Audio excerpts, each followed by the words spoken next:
नमस्कार दोस्तों, साहित्य ज्ञान क्लासेस में हार्दिक स्वागत है आपका।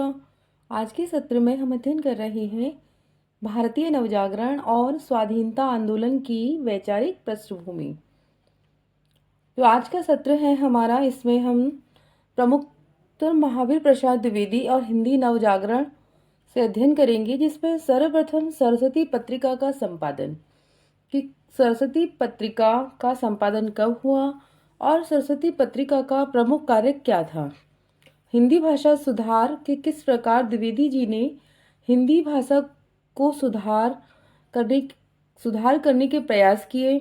स्त्री शिक्षा का समर्थन, समाज में सुधार एवं परिवर्तन, कि किस प्रकार हमारे समाज में सुधार एवं परिवर्तन किए गए, उन सभी तथ्यों का अध्ययन हम आज के सत्र में करेंगे।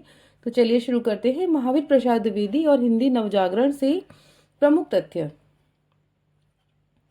महावीर प्रसाद द्विवेदी ने 1903 ईस्वी से 1920 ईस्वी तक, बहुत ही महत्वपूर्ण समय है ये, कि 1903 से 1920 तक सरस्वती पत्रिका का संपादन किया। ये इसके संपादक रहे। इसी के माध्यम से उन्होंने नवजागरण के संबंध में अपने विचारों को आगे बढ़ाया। हिंदी भाषा के व्याकरण को स्थिर रूप देकर द्विवेदी जी ने नवजागरण के भाषिक पक्ष को निखारा। यानी क्या किया कि पहले जो रचनाएं छपती थी उनमें विशेषकर भाषा की ओर ध्यान नहीं दिया जाता था, कि कुछ भी लिखा और रचना प्रकाशित करवा दी। तो द्विवेदी जी ने सुधार करने के प्रयास किए। आचार्य शुक्ल जी ने लिखा है कि व्याकरण की शुद्धता और भाषा की सफाई के प्रवर्तक द्विवेदी जी ही थे। गद्य की भाषा पर द्विवेदी जी के इस शुभ प्रभाव का स्मरण जब तक भाषा के लिए शुद्धता आवश्यक समझी जाएगी तब तक बना रहेगा। द्विवेदी जी राष्ट्र एवं राष्ट्रभाषा के प्रबल समर्थक थे। तो सरस्वती पत्रिका जब द्विवेदी जी से पहले प्रकाशित होती थी, इसमें रचनाएं, तो व्याकरण की शुद्धता की ओर ध्यान बिल्कुल भी नहीं दिया जाता था, कि कोई भी रचनाएं लिखी साहित्य में प्रकाशित करवा दी सरस्वती पत्रिका में। जब से द्विवेदी जी ने इसकी कमान अपने हाथों में ली, तब से इन्होंने भाषा को संवर्धित किया, उसका सुधारा। जो कुछ गलतियां थी उनको बताया रचनाकारों को, कि आपकी इस प्रकार की रचनाएं इस पत्रिका में प्रकाशित नहीं होंगी। तो द्विवेदी जी के उस समय साहित्यकारों से बहुत विवाद भी हुए इस विषय को लेकर, पर द्विवेदी जी ने ऐसा व्याकरण की शुद्धता के लिए और भाषा की जो रचना है वो उच्च कोटि की रचनाएं हो, पत्रिका का स्तर ऊंचा उठे, इसलिए उन्होंने ऐसे कार्य किए। उन्होंने यानी द्विवेदी जी ने समाज के दृष्टिकोण में सुधार लाने का प्रयास किया। जनसाधारण के दृष्टिकोण से रीतिवादी मानसिकता निकालने व आधुनिक दृष्टिकोण को स्थापित करने के लिए उन्होंने लोकवादी रचनाकारों, जिसमें भारतेंदु, तुलसी को बिहारी व देव जैसे कलावादी कवियों से श्रेष्ठ माना है।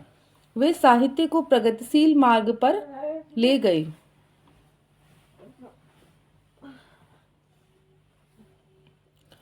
द्विवेदी जी ने स्त्री शिक्षा का समर्थन किया है। वे स्त्री पराधीनता का विरोध करते थे। कवियों की उर्मिला विषयक उदासीनता नामक निबंध इसका प्रमाण है, कि जो लक्ष्मण की पत्नी है, जो उर्मिला, किस प्रकार उनको उनकी उदासीन जो जीवन है उनको घर में रखा गया, उसके विषय पर उन्होंने एक निबंध लिखा है।